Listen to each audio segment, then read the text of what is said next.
Good morning সকলোলৈ। আজিৰ আমাৰ এই মিচিং দবৈৰ পূজা উপলক্ষে আপোনালোকক এই ভিডিঅ'টো বনাইছোঁ। চাওক, আমাৰ চন্দ্ৰপুৰ মিচিং দলঙতে দবৈৰ পূজা উদযাপন কৰা হৈ আছে। চাওক কেনেকৈ দবৈৰ পূজা উদযাপন কৰে আৰু কেনেকৈ দবৈৰ নিয়ম নীতি, মাংগলিক মিচিঙৰ নিয়ম নীতি কৰে আপোনালোকক দেখাই গৈ আছোঁ। তো আপোনালোকে ভিডিঅ'টো স্কিপ নকৰিব। চাওক, এয়া হ'ল আমাৰ 1 নম্বৰ চন্দ্ৰপুৰ গাঁৱৰ সকলো ৰাইজে এই দবৈৰ পূজা উদযাপন কৰিবৰ কাৰণে কেনেকৈ আয়োজন কৰিছে আৰু কেনেকৈ কৰে। আজি আমাৰ প্ৰত্যেক ঘৰে ঘৰে গৈ পিনে এনেকৈ লাঠি এটা লৈ টক টক টক টক কৰি থাকে। সেইবিলাক প্ৰজন্মৰ পূৰ্ব আদিৰ পৰাই নিয়মটো কৰি আছে, তো আজিও কৰি গৈ আছে।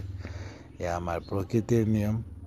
সেইকাৰণে তো আপোনালোকক ভিডিঅ'টো অকণমান বনাই দিছোঁ। তো যিবিলাকে নাজানে তেখেতসকলে ভালকৈ ভিডিঅ'টো স্কিপ নকৰাকৈ চাব। আৰু এতিয়া এই গৃহিণীজনে আহি মেলি কি ৰাইজক কি দিলে, কি অৰ্পণ কৰিলে আপোনালোকে চাই ল'ব আৰু কেনেকুৱা লাগে।